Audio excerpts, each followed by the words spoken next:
MG Bethelma, des actualités uniques, dynamiques et renversantes dans le journal TV. INA, plus raffiné que jamais. ITA, huilerie industrielle de Tamata, Isacham Tel Suluajiv. Vous présente Nivava. La fagina Arapasalaman, Tsara Kaltao, Azampisena Mnandjich. Les minoteries de l'océan Indien. Manulchano Nivavo. Cyberbike est compatible avec votre console Wii ou PS3. Disponible de suite chez Batimax Indahar pour un prix remisé à 240 000 arrières. Offre valable jusqu'à l'épuisement de stock. Batimax, la qualité au meilleur prix.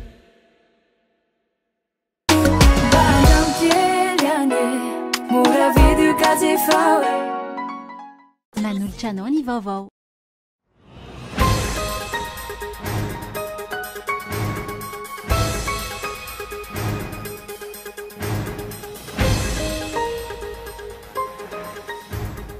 Manamafy ny fitakina ny amin'ny andinian'ireo solombavambahoaka ilay tolo-dalàna hiaro ireo mpampanendro akolosy sy mpiariny olombelona ny Transparency International. Ho fametrahana ny fahalalana amin'ny fitoroana sy fanairana ireo tompon'andraikitra manoloana ireo tsy fanarahan-dalàna no antony hoy izy ireo. Tsy araka ny tokony ho izy ny fampiarana ny fitsipika anatiny ny anivon'ny antenimieram-pirenena hoy ny solombavambahoaka tamin'ity androany ity. Ny tsy fahatongavan'ny solombavambahoaka mivory izay manam-pirofo fa tsy voafehin'ny braomaharitra ireo solombavambahoaka ary tsy misy ny fandraisana fanapahan-kevitra mifanaraka amin'izay. Napetraka ny fitaovana informatika fanaovana ny tombana sy hijerena ireo tahirin-kevitra mikasika ny ady atao amin'ny kolikoly eto Madagasikara. Tanjona ny fanatsarana ny fanolorana sosi-kevitra sy ny fangatana ho an'ny fanjakana manolora ny ady atao amin'ny kolikoly amin'ny alalan'ny fandraisana anjara ireo mpisehatra samihafa. Anarivony ireo olona mitondra ny tsimikaretina VIH/SIDA tsy mbola nanatona tombom-pahasalamana hoy ny SOCNLS androany. Ahina manoloan'io ny tombony tranga noho ny tsy fahafantaran'ireo olona marary ireo fa voan'ny sida izy hoy ny komity miady amin'ity tsimikaretina ity. Eo amin'ny maresaka iraisam-pirenena any Chine taorian'ny fihetsiketsehana samihafa nataon'ny Niponina ampahafantatra bebe kokoa ny politika hiadina amin'ny fipaharian'ny Covid-19 ny fanjakana ny antoerana. Hatramin'ny androany tsy nitsahan'ny tombo ireo sinoa tsy mankasitraka ity politika zero Covid ity. Ny andindin'ireo arahinao afaka fotoana fohy.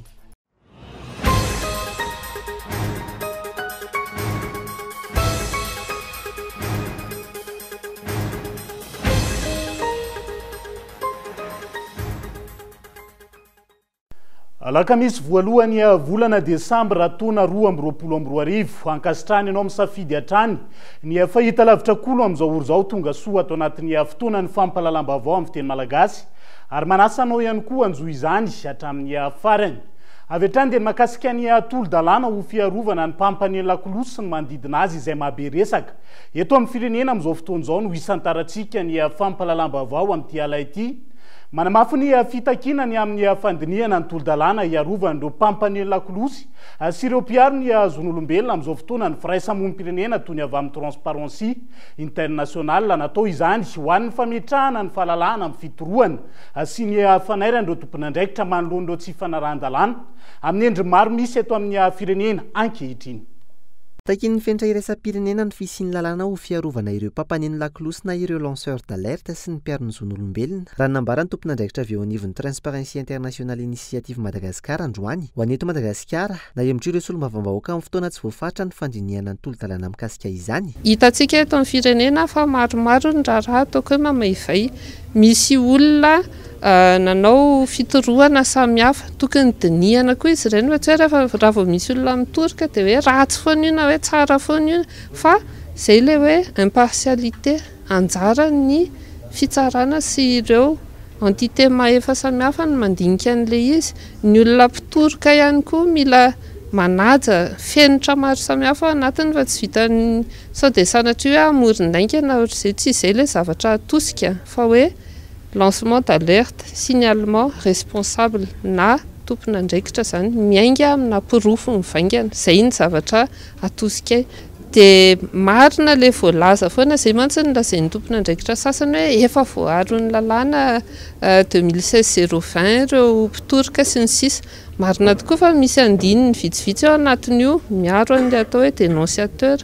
fa tsy ampy le izy mameno an'le zavatra efa misy io nge ny tanjon'le lalàna anankiray natao hoe miaro ny mpiaro-zo io e. Ny solombavam-bahoaka Andriambelo Sonaina voafidy tao amin'ny distrika Navaratrano no nanolotra ny volavolan-dalàna laharana aotraotra 424 momba ny fiarovana ny mpampanion Laklosy sy ny mpiaro ny zon'olombelona ary nisy ny fakakevitra tamin'ny ministera ny fitsarana, ny CNIDH, ny HCDDET, ny firaisamonim-pirenena sy ny maro hafa tamin'ny fandrafetana izany. Ankoatra izay, tsy hembatra amin'ny fitorohana nataon'izy ireo mikasika ny ampimamba amin'ny fanondranana letsia araka ny fanadihadiana nataony avy eo anivon'ny Transparency International raha ny fanazavana. Zay akory olona suicidera ny fitenenana ka hoe hiteniteny foana sanatria miainga amina fanadihadiana sy famotorana nataonay nandritra ny 3 taona maninjitra iny signalement nataonay iny ka dia zay anjaran'ny fitsarana no manapa-kevitra hoe mitombina le zavatra tenenina tsy hatro ihany no lazaiko fa dia samy miandro ny toy ihany tsika rehetra. Izahay ihany tsy nametraka fitoriana, tsy nitoran'izaniza teny mipaky zay fa nampiditra fanairana teny mipaky zay hoe manokafinareo fanadihadiana fa misy ahahana kolikoly mikasika an'ity sehatra litry ity. Tsy aivina na hemitra amin'ny fotoana tsy voafatra ny fampiakarana fampanoavana ny Rafity Sanketa-Kandrina, talepana tanteraka Sirakoto Malala Dominika filohan'ny filakevim-pitantanana eo anivon'ny Transparency International Initiative Madagascar. Taoriana voantso azy ireo na nolona ny polisy ekonomika nosy ny herinandro lasa teo noho ny fitorohana nataon'ny GEL na ny groupement des exportateurs de laitchi.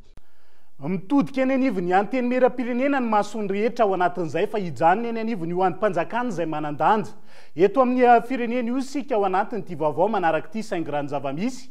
Nanamafy androany ireo solom-bavam-bahoaka fa tsy voaja araka ny tokony ho izy ny fampiarana. Ny fitsipika anatin'izay mifi azy ireo eny anivony ity androm-panjakana mpanao lalàna ity.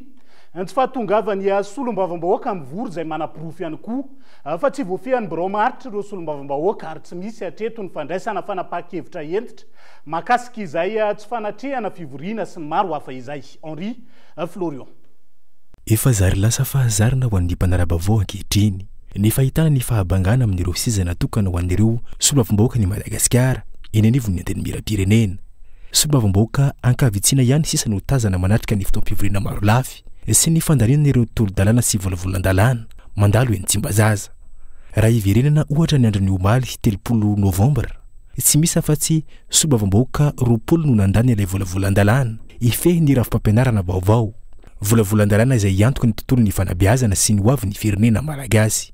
Mipetraka araka izany ny fanontaniana hoe tsy laharam-pahamena ho an'ireo solom-bavam-bahoaka ve ny tontolon'ny fanabeazana sa inona marina no tian'izy ireo ho atao.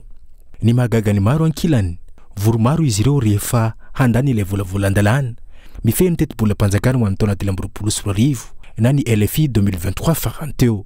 Nanamafy ny solom-bavam-bahoaka nanaovana fanadihadiana androany fa tsy voahaja intsony ny fitsipika anatiny mifehy azy ireo ary tsy voafehin'ireo biraomaharitra intsony ihany koa ireo solom-bavam-bahoaka manoloana ny tsy fanatrehan'izy ireo ny fotoam-pivoriana eny Tsimbazaza.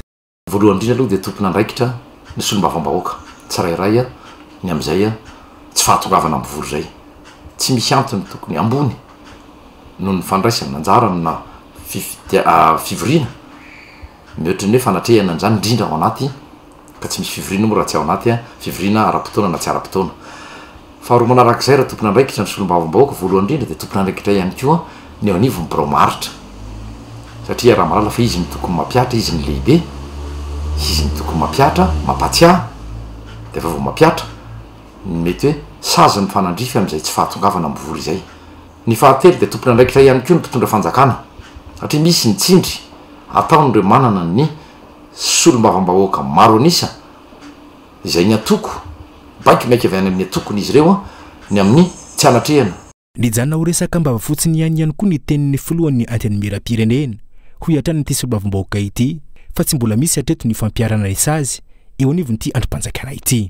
Mbola tsy nandrea hatramin'izao solom-bavam-bahoaka eny natratra ny atao hoe avertissement fotsiny aza tompona andraikitra ny rehetra dia alohan'ny vahoaka no hitsara fa mijanona ho resaka fotsiny ary indrindrandrindra reny le hoahoahoa be reny ilay tena be resaka sy ny tena be lesinao reny ireny ny tena tsy manatrika araka ny teniko teo ka dia manantena fa andrainy andraiky na rehefa nanandrana ihany mantsy raha matoa filohan'ny anteny mera-pirenena indroa zay raha mitsaroako nampatsiahany solom-bavam-bahoaka zay le tokony anatrehany sy andraisany anjara mavitrika amin'izany fivoriana zany nefa dia ohatra amin'ny ranona tondraka ny lamosingana fotsiny fa enoy zany de azon-damosina de manao nataony ihany ny solom-bavambahoaka ary tsy fantatro ny hoe toteny ve sa tsy toteny ny eo anivon'ny biraomaritra niezaka ny teny ihany raha matofiloany antemera-pirenena foatra amin'ny tsy nasinyny solom-bavambahoaka sirany raha zay ny azo ilazana azy raha ny hita ihany koa vitsy anisa ireo solom-bavambahoaka no manatanteraka ilay voalazany andininy fa 700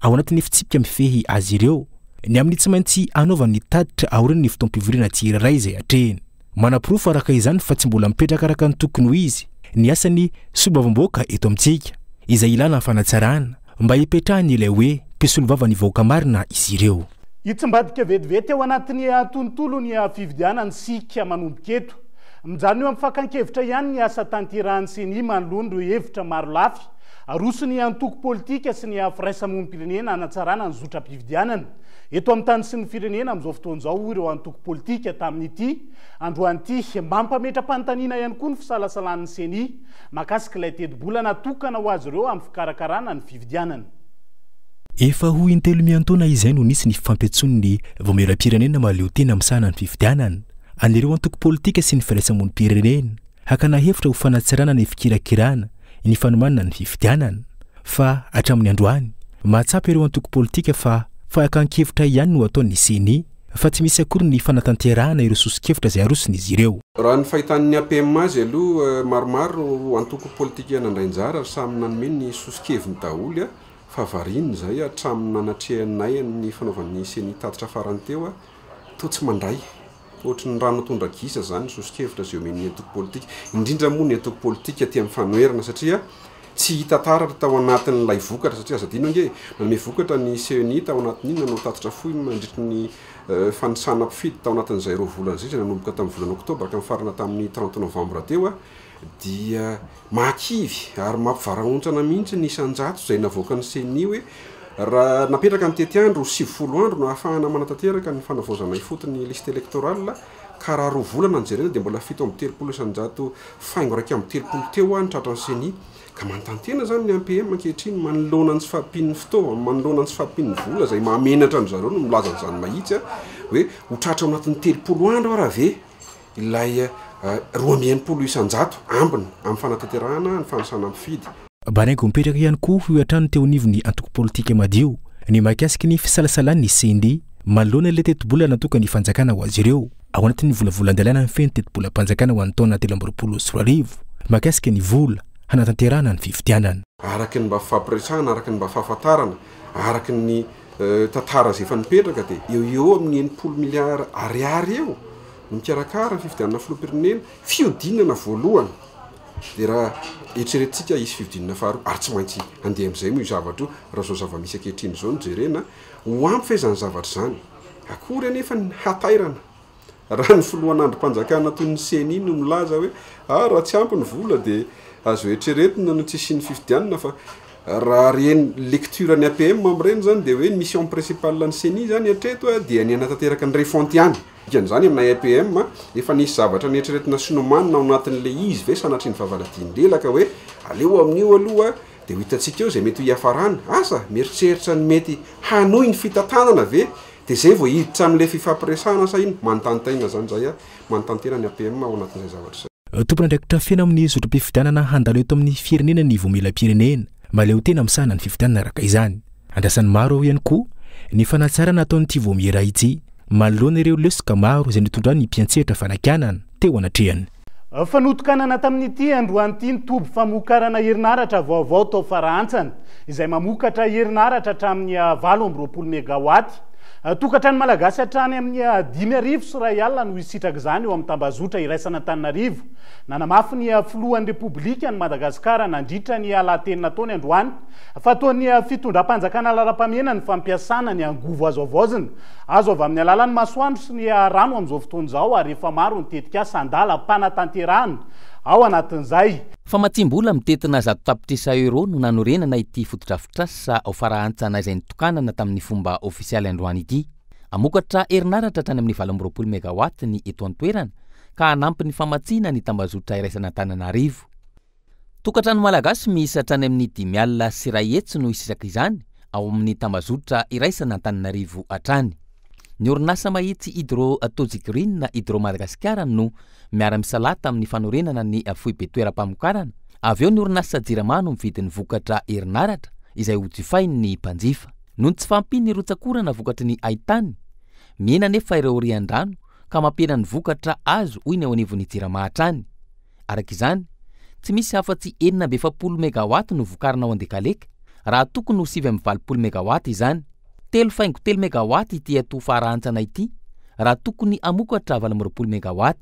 Tsy misy afa-tsy 4 megawatt ny ao Mandraka raha tokony amokatra 20 megawatt, ary 2.2 megawatt ny ao Sanivotry raha tokony amokatra 20 megawatt. Tranga izay midika fa mitoy hatrany ny tsy fampin'ny herinaratra eto amintsika na eo aza ity fitokanana fotodrafitrasa natao androany ity. Fa tafapetraka tamin'ity androany ity ny fitaovana informatika fanaovana ny tombana sy jereny ireo tahirikevitra mikasika ny ady atao amin'ny kolikoly eto Madagasikara na ny système d'information intégré de la gouvernance de l'anticorruption.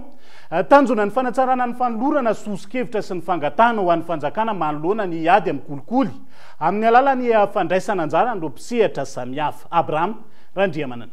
420 ny salanisa farany ho an'ny Madagasikara ny taona 2024 mikasika ny ady atao amin'ny kolikoly raha nivokatry ny pesena ny indice de perception de la corruption navokany avy eo anivon'ny Transparency International na eo aza ny paikady national napetraka eo anatrehany fisin'ny kolikoly. Tsy ampy hatreto izany raha ny nambaran'ny tompon'andraikitra. Manoloan'izany, fepetra noraisiny avy eo anivon'ny CSI na ny comité pour la sauvegarde de l'intégrité ankehitriny ny fametrahana ny SIGAC na ny système d'information intégré de la gouvernance de l'anticorruption, fitaovana informatika nentina nangonana ireo tahirikevitra ary anaovana ny tombana sy hanomezana sosikevitra ho fitondrana fanavaozana ho any ady amin'ny kolikoly sy hametrahana ny fanjakana tsara tantana. Izahay eto amin'ny CSI moa zany araky ny lalàna no manana ny andraikitra hijery ianao ny évaluation ny ady amin'ny kolikoly sy ny système de lutte contre la corruption.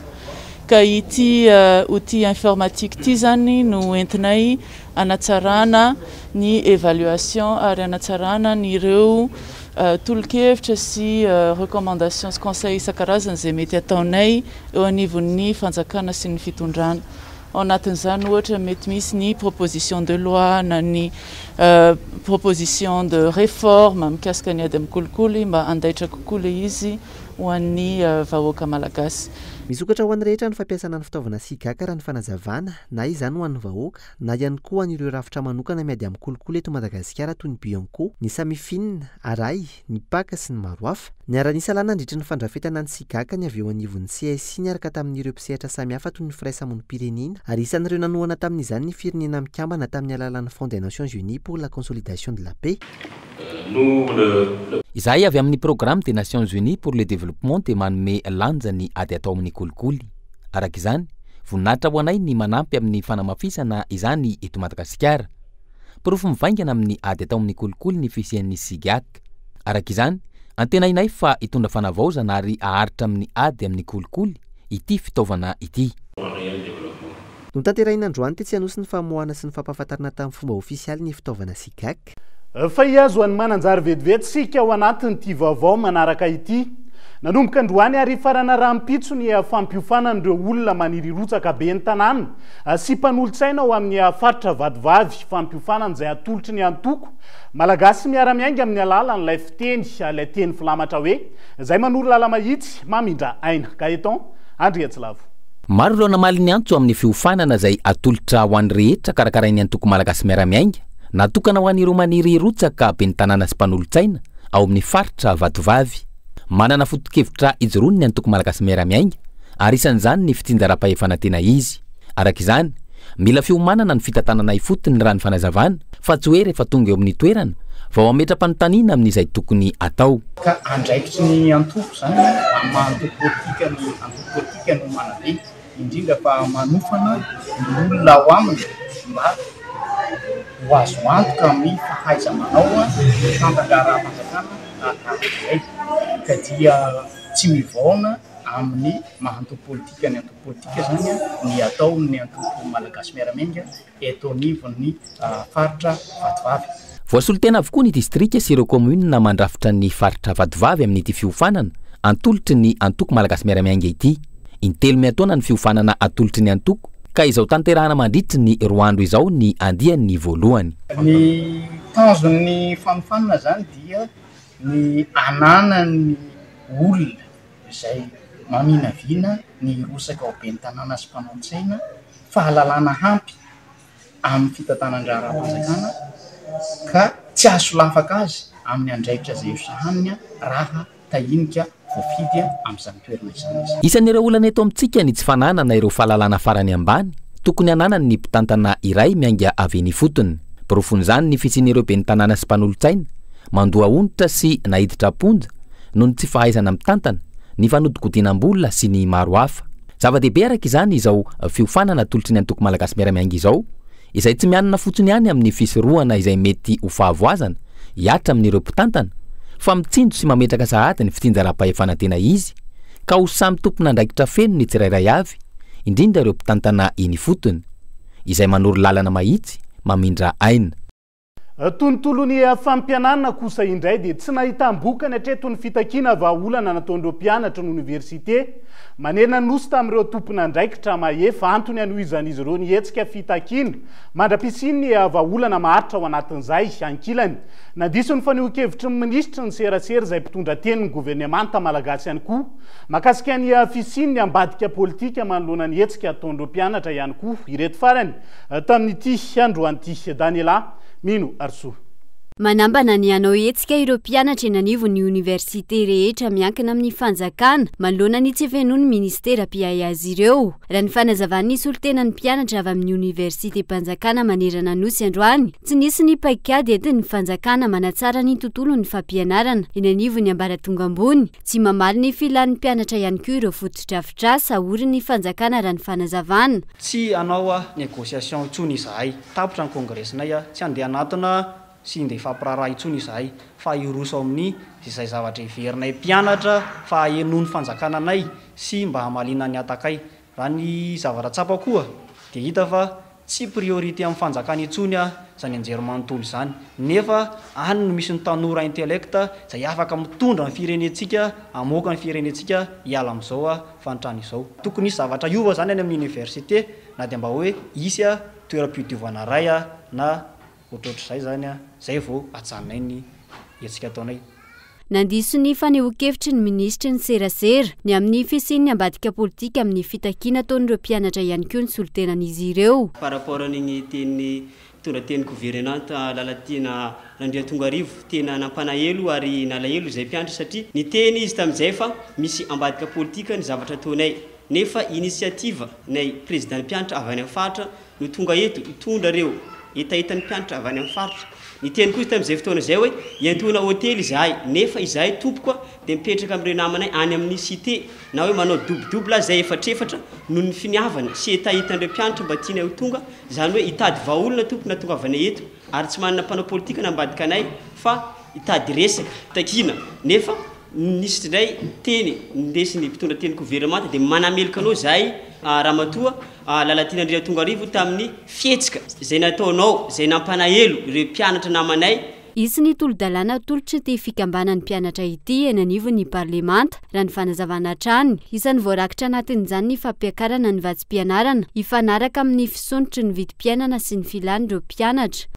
Ao anatin'izay tontolony fampianarana izay hatrany dia tsy niarahana tamin'ireo mpisehatra amin'ny fanabeazan'ny pirenena eto Madagasikara. Ilay volavolan-dalàna ifehan'ny rafim-pampianarana natolotry ny fanjakana ary nolalininy teo anivon'ny anteny mera-pirenena Omaly. Hoy teo anivon'ny Association des directeurs des écoles privées de Madagascar tamin'ity androany ity, tsy mamaly ny olan'ny fanabeazana amin'izao fotoana izao ny mahakasika izay. Hoy hatrany ny fanazavana ny A2PEM izay ivondronana an-tsekoly ny mahery ny 100 manena nosy amin'izao fotoana izao. Andao arahantsika ny fanam-panazavana mahakasika izay. Io tolo-dalàna izay nylaniny io dia tsy tapaka mibesony maro, zany hoe ny ministera telo ihany zany nanapaka an'ireo fa mipetsehatra zany dia tsy nisy mahafantatra n'io zavatra io, ka dia tompona andraikitra tanteraka mihitsy zany ny fanjakana amin'izany fanovana ny rafim-pampianarana eto Madagasikara izany. Raha ny fahitana azy etỳ am-panombohana zany dia hitanay fa hoe tsy andeha io ravitra io. Raha vao misolo ireo mpitondra ireo dia tsy maintsy heritreritra an'izay ny mpitondra vaovao indray hoe tsy mety ty zavatra ty ka den'izao raha ohatra mbola azo atao de aleo aloha apetraka am'le taloha fa miverina mifampidinitra tsara hoe inona marina izy ary zaza malagasy anie no tezany eo ka noho izany zay tsy manaitry mihitsy a ny resaka kandrakandrana zany sy hoe fanaovana zavatra tsy ampiheverana toy izany. Tonga ato anatin'ny fotoana nydoka fosika zao ny olona mitondra ny tsimikaretina VIH sida eto Madagasikara amin'izao fotoana izao izay malaina amin'ny fanatonana toeram-pitsaboana ny akamarony eo ihany koa ny aretina iray mikiky ny tanora malagasy dia ny tsy fisiany asa amin'izao fotoana izao rehefa avy eo no anarahantsika izay.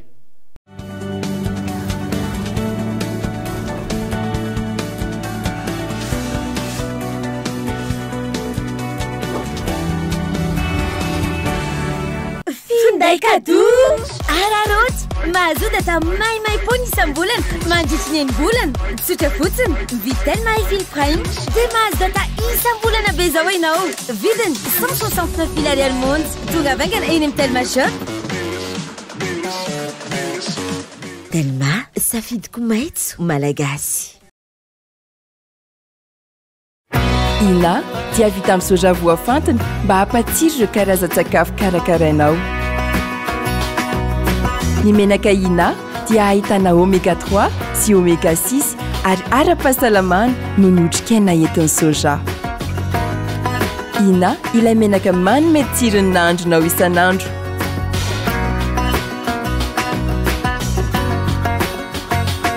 Ina plus raffiné que jamais. Ita, huilerie industrielle de Tamatave, misatra amin'ny telo sy roa arivo.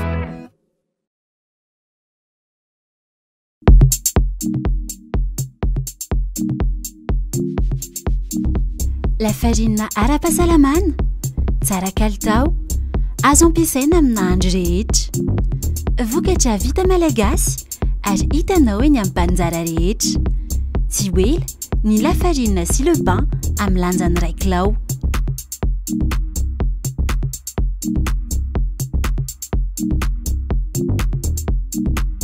Les minoteries de l'océan Indien. Vita malagasy.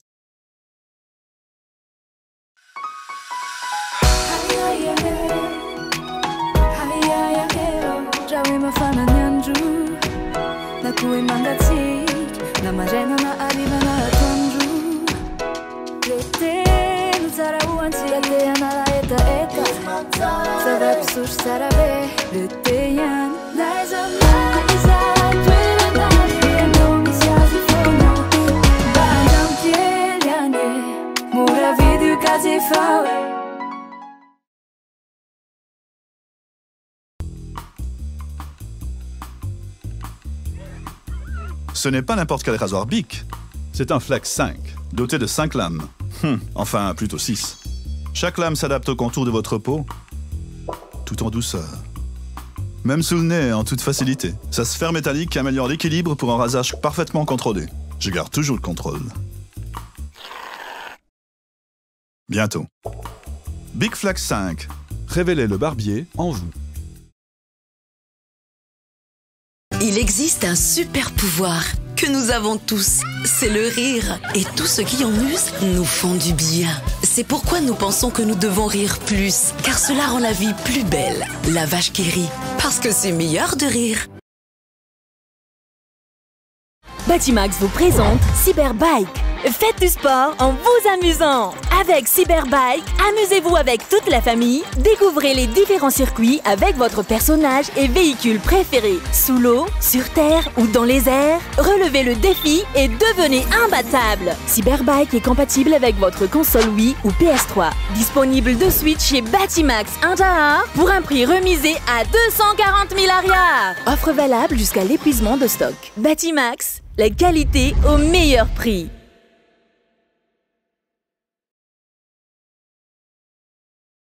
Za zao amle maimaiky lava noho ny asy dia tsy manam-potoana firy anasana lamba manampy be anahy fampiasana le lessive machine nickel sady mitsitsy.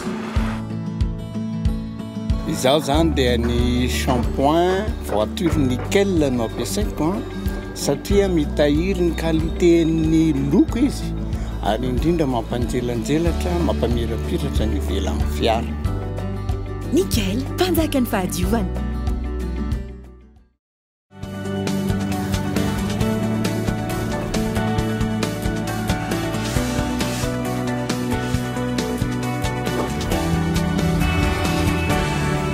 Mamerina ny araba tomboka lasia tomboka vavy tonga soa atao anatin'ny tapany faharoa amin'ny fampalalambavao amin'ny fiteny malagasy amin'ity ala ity isantarantsika izay. Anatanteraka seho an'ireo mpankafy etsy amin'ny lapany fanatanjahantena sy ny kolotsaina Mahamasina ny alahady. Fa efatra ny volana Desambra ho avy izao ny mpanakanto Rija Ramanatoanina sy Lalatina. Seho tafiditra ao anatiny 5 taona miritsoka production. Misa 30 ireo mpitendry sy ireo mpikambana anatin'ny meva gospel anotrina azy ireo mandritra ny hetsika izay ho tontosaina ny alahady ho avy izao io. Abraham Randriamanana.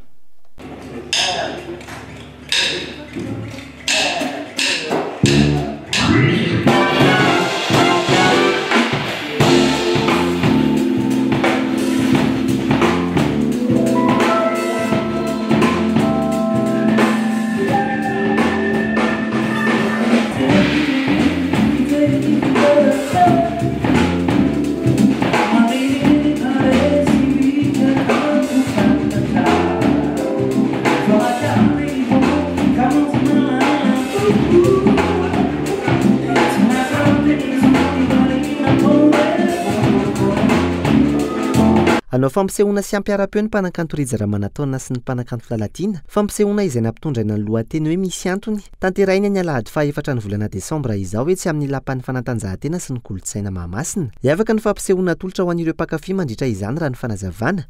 Le zavatra iseho aloha zany dia tena naompana mihitsy an'le hoe fiarahana Isirija. Zany hoe fampisehoana anankiray ny rahana Isirija ka tsy hoe fampisehoana Lalatina irery io na Rija Ramanatoanina irery. Dia arakarak'izay nandaminana ny fotoana hoe fampizarana tanteraka ny zavatra miseho. Zava-baovao indray no entinay amin'ity seho manaraka ity amin'ny lafiny rehetrarehetra tsy voatery hoe hira vaovao zany na hoe hira ny forona vaovao fa tena hoe seho vaovao. Ianao zany sady ohatrany ahita Lalatina rery, mahita Rija rery, mahita Rija sy Lalatina kanefa ny ray ihany le fampisehoana. Na efa mpanaraka anay hatramin'izay na zay vao hijery anay hitondra zavatra mody vaovao indray no ny zavatra rehetra tafaray feno ny fepetra azahoana fampisehoana avo lenta sy tena ataoko hoe ambony. Mandidina ny 30 ireo mpitendry sy mpikambana avy amin'ny meva gospel iaraka natanteraka ny fampisehoana amin'ny Rija Ramanataona sy Lalatina mandritra izany. Ho asongadina mandritra ity fampisehoana ity ihany koa ny mahamaty any lafin'ny fikarakarana hoy ny Miritsoka production. Fampisehoana anankiray izay amehezanay ny 15 taonanay. Ao amin'io daholo zany ary tena maro ny fiteneniko ity fa ho avoakanay eo daholo ny fitaovanay rehetra mihitsy ny fahaizanay rehetra nangoninay sy ny tsakefanay rehetrarehetra ny 15 taonanay ray manontolo zany ao daholo no avoakanay. Manentana ny olona rehetrarehetra zany mba ho tonga ny tapakila dia efa tena azo atao hoe efa kely, efa tena kely de kely fa mbola misy ihany aloha ny amin'ny andro ny fampisehoana toy ny fanaonay dia hitazomanay foana fa tena le bien simple sisa le tsotra sisa zany. Azo jifaina amin'ny alalan'ny ticket place ny tapakila ho an'ity seho iarahana amin'ny Lalatina sy Rija Ramanatoanina ity fampisehoana izay anomboka amin'ny 3 ora tolakandro. Amin'ny alahady ho avy izao araka izany iny fampisehoana iny fa malagasy anarivo mitondra ny tsimikaretina VIH sida no tsy mbola manantona tobim-pahasalamana sy ireo tompon'andraikitra samihafa amin'izao fotoana izao. Miparitaka manerina ny Madagasikara araka izany ireo olona ireo ary mbola mamindra ny tsimikaretina. Hoy ny komiti-pirenena miady amin'ny sida tamin'ity androany ity. Itombo hatrany manoloan'izay ireo tratrany VIH sida raha tsy manantona tobim-pahasalamana araka ny tokony ho izy ireo olona samihafa ireo. Hilary Nasoloniany. Tsy mitsaha mitombo ny olona voan'ny tsimikaretina VIH sida eto Madagasikara. Tsy mifidy salataona ahitana azy avokoa ny karazan'olona rehetra raha nitatitry ny komiti-pirenena miady amin'ny sida. Isan'ny aretina mamono olona betsaka eto amintsika ny VIH sida saingy maro no tsy mba fantatra raha ny fanazavana. Manodidina ny 4.3 amin'ny olona 1000 no maty eto Madagasikara isa-taona. Misy daholy, misy ny tanora, misy ny ankizy, misy ny zaza, misy ireo reny bevoka izay miteraka zaza efa misy VIH. Ny toerana tena ahitana azy dia ny ancien province, Analamanga, Diego, Tamatavy, Mazanga, Tuléar. Fa misy daholo eraky ny Madagasikara mitovitovy daholo ohatrany hoe mazaka azy amin'ny 500 tamatavy ary mitady an'izy ireo izahay mba ahafahana mitsapo aingana anazy. Ny aditsika moa dia tokony aresen'ny sidatsika d'ici 2030 raha ohatra ka mihina fanafody daholo ny olona ary tsy mamindra tsony ny olona. Anarivo ny malagasy mitondra ny tsimikaretina VIH sida tokony hojerena manokana saingy tsy mbola nanantona tobo-pahasalamana izy ireo raha ny fanazavana. Malaina manao fitiliana ny olona na misy aza ny fanafody afaka misoroka ny fahafatesana aingana. Tokony fatarina nefa dia eo amin'ny 42 000 eo zany hoe mbola misy maro zany tsy mahalala ny toe-batany mandehandeha ihany mbola mamindry. Ireny olona ireny dia atahorana satria raha mitondra ny VIH ianao dia indray andro any ianao mety harary raha tsy mihinana an'ilay ARV zany. Ka raha marary ianao dia sady efa mamindry ianao zany any amin'ny olona tsy fantatrao no mety marary fa tsara miazakazaka manao an'ilay dépistage. Ny fanafody zao mbola gratuit rehefa mihinana ARV ny olona dia salama afaka miasa sy mianatra. Ny VIH sida kory tsy afaka fa ao anatiny fa tsy morongatra izy zany. Itombo hatrany ny olona hovoan'ny tsimikaretina VIH sida raha tsy tratra ara-potoana ny fijerena ireo olona mitondra izany kanefa tsy manantona mpitsabo raha ny fanazavana. Mbola mamaim-poana ny fandraisana tanana ireo olona tratry ny VIH sida eto amintsika. Ho fanamariana ny andro iraisam-pirenena ho an'ny VIH sida androany nisy ny hetsika nokarakarain'ny komiti-pirenena miady amin'ny sida sy ny ministeran'ny fahasalamam-bahoaka nanaovana fahampahafantarana sy fanentanana ny olona hanao fitiliana. Aretina mahazo olona maro araka izany raha ny sida saingy izay matahotra manantona toeram-pitsaboana ny akamaroany marary. Fa isan'ny aretina mikiky ny tanora malagasy ihany koa ny tsy fisiany asa amin'izao fotoan'izao. Raha ny zava-misy any Anosy ohatra ao anatiny dia fanadiadiana manaraka ity. Ny tsy fisiany fampiofanana omen'ireo tanora any amin'ny faritra no manahirana amin'ny fidiran'izy ireo. Eo amin'ny sehatry ny asa amin'izao fotoan'izao tsy ampy araka izany ny trakefa. Ananan'ireo tanora na misy aza ny tolotrasany any toerana. Ho fanampiana ny tanora amin'ny faritra Anosy misy ny fampiofanana entiny FMPF sy ny orinasa QMM ho an'ireo tanora ireo ahafahan'izy ireo mirosa ao anatin'izay sehatry ny azy zay. Enimpolo isanjaton'ny tanora no tsy anasa sy tsy misy antom-pivelomana ao amin'ny komuna Madalaky faritra Anosy raha ny fanazavany ny ben'ny tanàna any an-toerana miteraka olana maro toy ny tsy fandriam-pahalemana sy tsy fandrosoan'ny faritra izany. Ho fanampiana ireo tanora amin'ny faritra iny misy ny tetika asa fampiofanana azy ireo ary komuna miisa 7 ao amin'ny faritra Anosy no misitraka izany. Ampihena sy kelikely les chiffres numériques ambony hoe manodididina 50 à 60% ny tahany tanora sy anasa ato anatin'ity commune ity. Hitadiavana tanora ialana amin'ny tsy fananana asa zay. Ato moa zany dia tonga ny tosika hoe fametrahana ny tantaratasy dia hisy ny test dia zay voaray eo indray dia hanao fiofanana sy avy atrano hoe mahita asa eo no eo zareo fa arakaraka ny traikefananany ny fahaizany zay nandresana ny tanora regny sikesikely hiasa indrindrandrindra eo amin'ny sehatry ny asa tanana. Fiofanana mahakasika ny indostria ny fambolena sy ny jona ary ny digitalisation no atao mandritra ny roa taona raha ny fanazavana. Izy zareo mpiasa hofanina ankizy atao koa ankizy zany zay hofanina avy amin'ny faritra zany zay hiasany mba inona moa zany mba hianatra asa zay ilainy zareo fa tsy zareo ihany ny ampiasany roa fa na orinasa hafa eto Tolaniaro na orinasa hafa faritra hafa ohatrany hoe Antananarivo sy Toamasina alaiko ohatra fotsiny hoe conducteur d'engin les tomobiles ngeda be reny gradeur sy amina reny zay ampiasainy zareo fa misy ihany koa ohatrany hoe plombier mécanicien sy sisa sy ny sisa. Fa amin'izao fotoana izao zany dia misy les programmes les composantes anankiray zay misy 70 ny olona zay horaisin zareo hofanina hatrany amin'ny roa taona mba sady mianatra atao hoe an-tsekoly no afaka miasa koa zany ao amin'ny orinasa. Raha ny fanazavana tafiditra ao anatiny ny responsabilité sociétale des entreprises ny orinasa QMM izao fampiofanana ny tanora izao. Lafomba hafa kosa indray dia mandray anjara amin'ny fiarovana ny tontolo iainana ny arina fandrehitra. Vita avy amin'ny fakona ny charbon écologique hoy ny teo anivony Inedi Madata amin'ity. androan'ity ny 5 ny malagasy izay mampiasa arina fandrehitra avokoa raha ny zava-misy amin'izao fotoan'izao ata izay azo lazaina ambony ka mampitombo ny fandripahanala anaovana arina fandrehitra eto amintsika.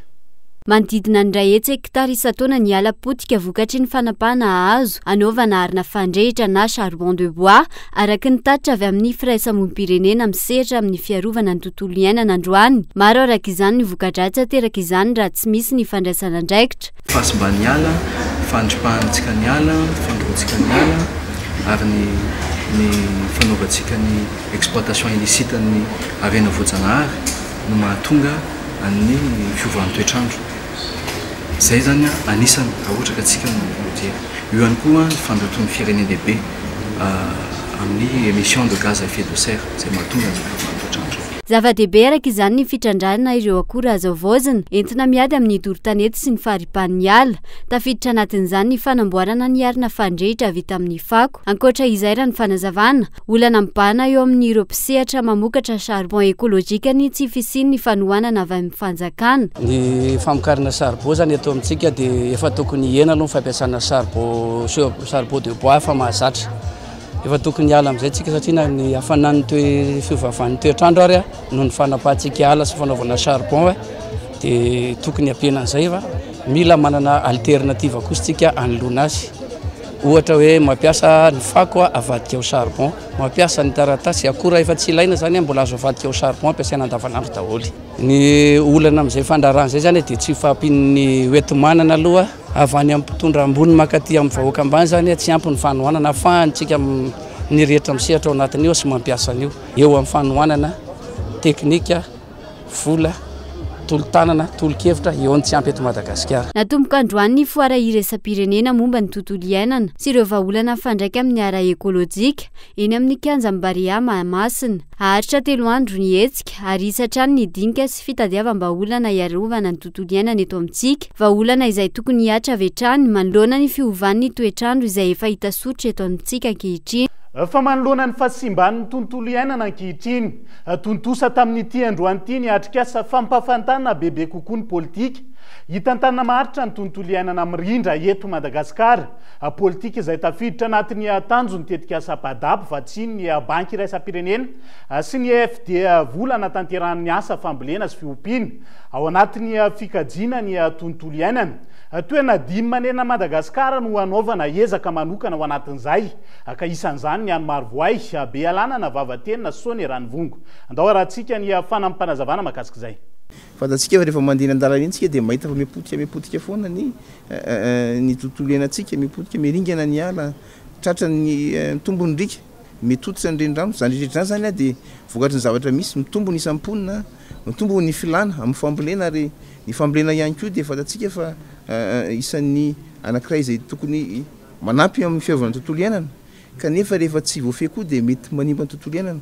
Ka ny tetika asa padapy izay nitondra nampian'ny ireo faritra ireo tamin'ny famolavolana ny drafitra mahakasika ny fitantanana maharitra ny tontolo indrindra io dia le atao hoe plan national d'aménagement et de gestion durable des paysages dia nametraka fitaovana izay hoentin'ny faritra, hoentin'ny mpisehatra rehetra, ny faritra, ny sehatra tsy miankina, ny sehatra fanjakana, ny fiarahamonim-pirenena, ny mpamokatra afahana tena mijery amin'ny fomba maharitra, manateraka amin'ny fomba maharitra ny fitantanana ireny tontolo iainana antsika. Fa nankatoavin'ny filakevitry minisitra omaly ny amerenana ny fanentanana n'olom-pirenena tsirairay amin'ny fanajana ny fepetra sakana indrindra amin'ny toerana be olona, ny anaty toerana mikatona sy anaty fiara fitateram-bahoaka. Ny fisiany valina aretina gripa mahery vaika miparitaka amin'izao fotoana no isan'ny antony nandraisana ny fanapahan-kevitra. Mifindra amin'ny alalan'ny rivotra iainana ary mety mitarika koa ka tsy avizanana rabatana io gripa mahery vaika io. Ary ao anatin'ny vanim-potoana mampirongatra azy sika amin'izao fotoan'izao. Ny zaza sy ny ankizy moa no isan'ny andairany'ity gripa mahery vaika ity ka entanina ny rehetra hanamafy ny fiarovan-tena raha nitatitry ny filakevitry ny minisitra hatrany. Dia izay ihany koa no hoentintsika miampita ao anatin'ny maresaka iraisam-pirenena any Chine. Taorian'ireo fihetsiketsehana samihafa nataon'ny mponina hampafantatra bebe kokoa ny politika hiadiana amin'ny fiparihan'ny Covid-19 na ny politika zéro covid ny fitondram-panjakana sinoa ankehitriny maro ireo sinoa tezitra manoloana ny fisiny ny politika zéro covid izay hitan'ireo vahoaka ho mafy sy manotoina ny fahalalahana izy ireo amin'ny fiainana andavanandro. Fanadihadiana eo amin'ny sariny France 24. Ao Shanghai, ny tombo isa ireo mpitandro ny filaminana tazana teo amin'ny toerana izay fanaovan'ny mponina fihetsiketsehana, nasiana caméra de surveillance ny toerana ary tazana ho feno mpitandro ny filaminana avokoa ny manodidina. Nanamafy ny lehibe ny mpitandro ny filaminana fa tsy maintsy hitandro ny filaminam-bahoaka izy ireo ka hisambotra ireo mpanakorotana. Omaly, tao anaty fiara fitateram-bahoaka, nisy ny fisavana taon'ny mpitandro ny filaminana ny findahin'ireo mpandeha, ireo application izay voarara ny fampiasana azy ao Chine sy ireo video nalaina nandritra ireo fihetsiketsehana maro samihafa no savain'ireo mpitandro ny filaminana anaty finday raha ny voalaza. Na eo azy izany, nisy hatrany ny fihetsiketsehana taon'ireo vahoaka sinoa. Omaly ala tao Guangzhou, ny fanandrina tamin'ny mpitandro ny filaminana ireo mpanao fihetsiketsehana izay mitaky hatrany ny hanajanonana ny politika zéro covid ao Chine. Eo anatrehan'izany, nilaza ny analefaka ireo fepetra ao anatin'ny politika zéro covid ny fitondrana ao Chine. Tapitra treto ny fotoanantsika ho an'ny androany ankasitrahany ianao nanaraka zany hatramin'ny farany. Veloma mandrapitafa indray ary tomboky lahy sy tomboky vavy. Veloma tomboko.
Vous a présenté Nivavo. La farine ara-pahasalamana, tsara kalitao, azo ampiasaina amina andro rehetra. Na raha ianao teo niaraka tamin'ny LMOI ny vaovao. Cyberbike est compatible avec votre console Wii ou PS3. Disponible de suite chez Batimax Indahar pour un prix remisé à 240 000 arrières. Offre valable jusqu'à l'épuisement de stock. Batimax, la qualité au meilleur prix.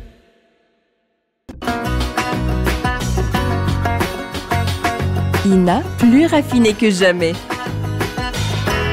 ITA, huilerie industrielle de Tamata, Isacham Telsuruariv. Vous a présenté Nivavo. 5G Batelma, des actualités uniques, dynamiques et renversantes dans le journal TV.